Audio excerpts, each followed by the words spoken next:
आज की किसान खाट पंचायत में मुख्य अतिथि के रूप में हमारे बीच कौशाम्बी के गौरवशाली लोकप्रिय सांसद अभी आदरणीय प्रधानमंत्री नरेंद्र मोदी जी और भारतीय जनता पार्टी के राष्ट्रीय अध्यक्ष आदरणीय जेपी नड्डा, माननीय अमित शाह जी ने, जिनको दुनिया की सबसे बड़ी पार्टी भारतीय जनता पार्टी का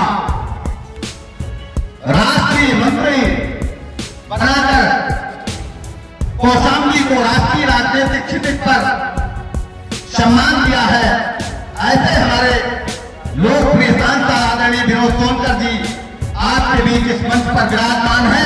आप खड़े होकर के तालियों की गड़गड़ाहट के साथ, ऐसा धुन के साथ हमारे आदरणीय राष्ट्रीय मंत्री जी का, हमारे लोकप्रिय सांसद जी का स्वागत और अभिनंदन करें। हमारे बीच आपके लोकप्रिय जनप्रिय विधायक सरल साहब और कौम विधायक आदरणीय शीतला पटेल जी आपके बीच मौजूद हैं।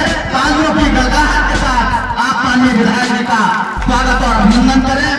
हमारे जिला पंचायत अध्यक्ष जी के प्रतिनिधि भाई संजीव पटेल जी भी हमारे बीच हैं, उनका भी आप स्वागत अभिनंदन करें। सम्मानित साथियों, ये गौरवशाली अवसर है जब हम ऐसे अपने माननीय मुख्य अतिथि को आज की किसान खाट पंचायत में सुनेंगे, जिन्हें पूरा देश संजीवनी के साथ सुनता है। हिंदुस्तान के सभी राज्यों के एयरपोर्ट में जिनके स्वागत के लिए जनसमुदाय उमड़ता है, आज भारतीय जनता पार्टी ने जिन्हें सारे हिंदुस्तान में आपका गौरव, कौशाम्बी का गौरव बढ़ाते हुए भारतीय जनता पार्टी के राष्ट्रीय मंत्री के रूप में एक विराट जिम्मेदारी दी है, ऐसे हम सबके लोकप्रिय सांसद आदरणीय विनोद सोनकर जी का स्वागत अभिनंदन और वंदन है। पंचायत में शामिल कोई भी व्यक्ति, कोई भी किसान अपनी बात कह सकता है। अभी मैं किसान खाट पंचायत किया हूं, आने वाले समय में युवा पंचायत करूंगा, फिर युवाओं की बात सुनी जाएगी। मजदूर पंचायत होगी, मजदूरों की बात सुनी जाएगी। महिला पंचायत होगा, महिला पंचायतों की बात सुनी जाएगी। ये परंपरा समाप्त होनी चाहिए कि केवल नेता बोले और जनता सुने। ये दौर बदलना चाहिए, अब जनता बोले और नेता को सुनना चाहिए।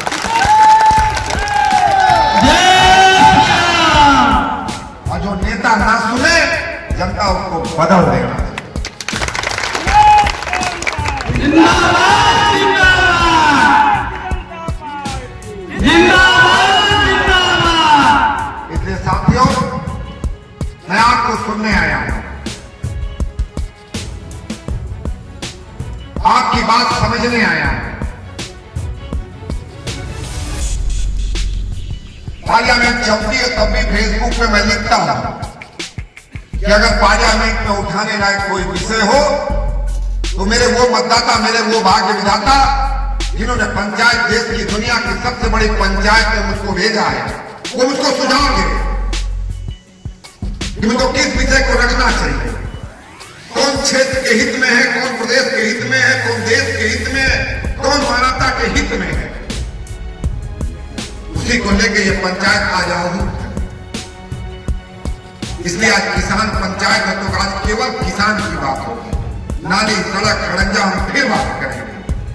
आज केवल और केवल इस पंचायत में अन्नदाता की बात होगी, उस अन्नदाता की जब पूरी दुनिया में महामारी फैली और इस अन्नदाता ने इस देश के 135 करोड़ व्यक्तियों को किसी को भूखा नहीं रखने दिया, अपना सर्वस्व न्यौछावर करके किसी को खाली पेट नहीं सोने दिया।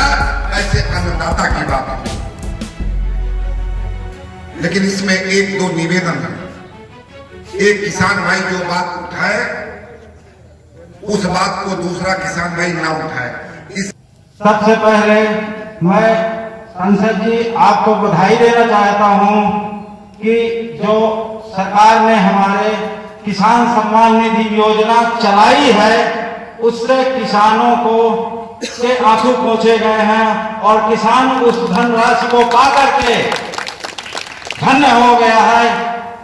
परंतु महोदय, मैं आपसे शिकायत नहीं, सिर्फ एक गुजारिश करना चाहता हूं कि अधिकारियों का आदेश हुआ कि प्रधान जी गांव में मुनादी करा दीजिए कि खेत में धान की पराली कोई भी किसान नहीं जलाएगा, नहीं तो फिर जुर्माना किया जाएगा।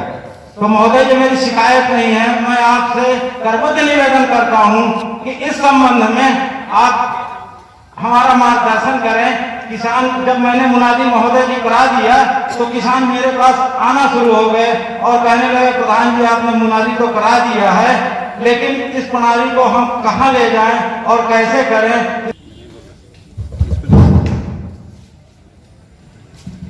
मेरे द्वारा पुस्तिका जिसको मिल गई सब लोग उठा के दिखा दे, सब लोग दिखा दे, सबको मिली है कि नहीं मिली है। बैठे रहो, जब पुस्तिका दिखा दो।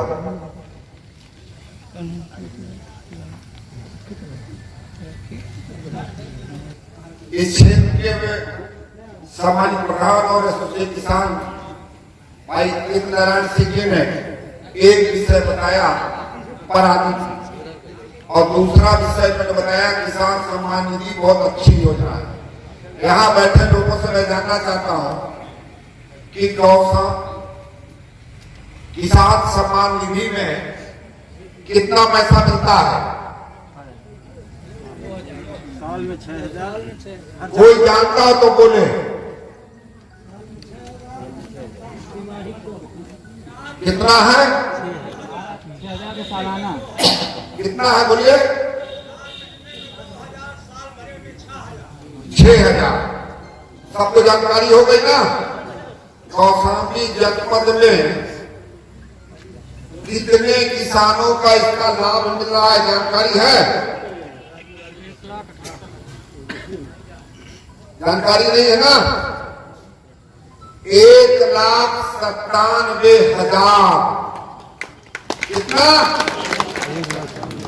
1,97,000 किसानों को यह किसान सम्मान निधि 2,000 रुपया हर 4 महीने पे आ रही है, और अब तक 6वीं किस्त आ चुकी है, 7वीं किस्त आना शुरू हो गई है। हम इससे खुश नहीं हैं।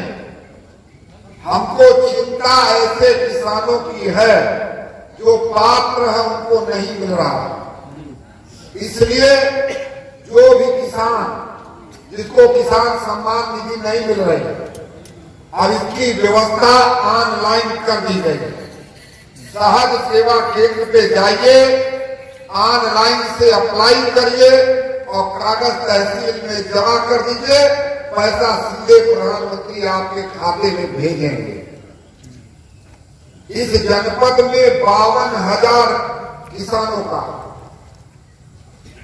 डाटा में किसी न किसी प्रकार की त्रुटि थी। अधिकारियों ने लगातार प्रयास करके उसमें से लगभग 42 से 44,000 किसानों का वो जो त्रुटिपूर्ण डाटा था वो ठीक कर दिया। तो कुछ ऐसे लोग हो सकते हैं जिनको 2 किस्त आई हो, तीसरी ना आई हो, अब उनको आना शुरू हो जाएगा। तीसरा सबसे महत्वपूर्ण काम, सभी को आधार से लिंक करना है, जिससे कोई बिचौलिया लाभ ना उठाए और कोई अपात्र इसका लाभ ना ले पाए। अब सवाल रहा पराली का। पराली से आपको डरने की जरूरत नहीं है। स्वयं तहसीलदार साहब आ जाए और बता दें पराली का क्या करना है।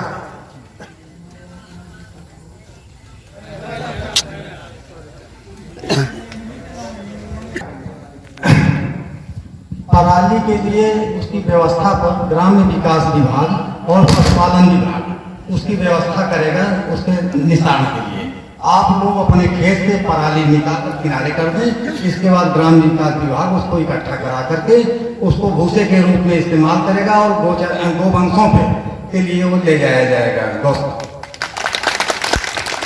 लेकिन आप लोगों से अनुरोध है मैं बोलूं। कि आप- मेरा सभी किसान भाइयों से, सभी समाज सेवियों से, सभी युवाओं से निवेदन है, प्रार्थना है, करबद्ध निवेदन है कि इस बार हम संकल्प लें, एक भी पराली खेत में हम जलाएंगे नहीं।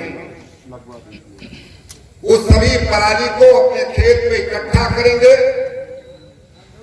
ग्राम विभाग उसको इकट्ठा करेगा एक जगह पर, वहां से इकट्ठे होकर उसका भूसा बना के जो पशु गौशाला है, जो निराश्रित पशुओं के लिए गौशाला बनाया गया है, सब वहां इकट्ठा होगा।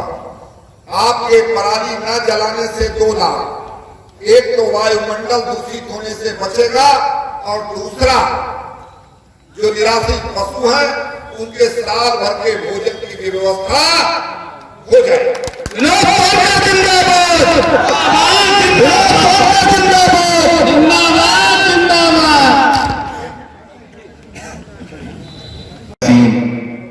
लोगों का अभिनंदन एवं स्वागत है।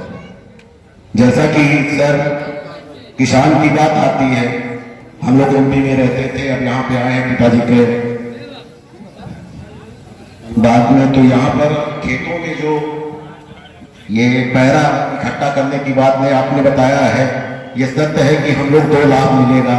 एक तो वायुमंडल को दूषित होने से बचाएंगे और सबसे पहले तो हम युवाओं का सबसे बड़ा इसमें योगदान होना चाहिए। हर ग्राम सभा में एक मिलजुल कर टोली बनानी चाहिए और उसका रोकना चाहिए, उनका सम्मान करना चाहिए, किसानों को समझाना चाहिए, क्योंकि यह बात हम जब समझाएंगे, गांव के लोग समझाएंगे तो उसका प्रभाव ज्यादा पड़ेगा।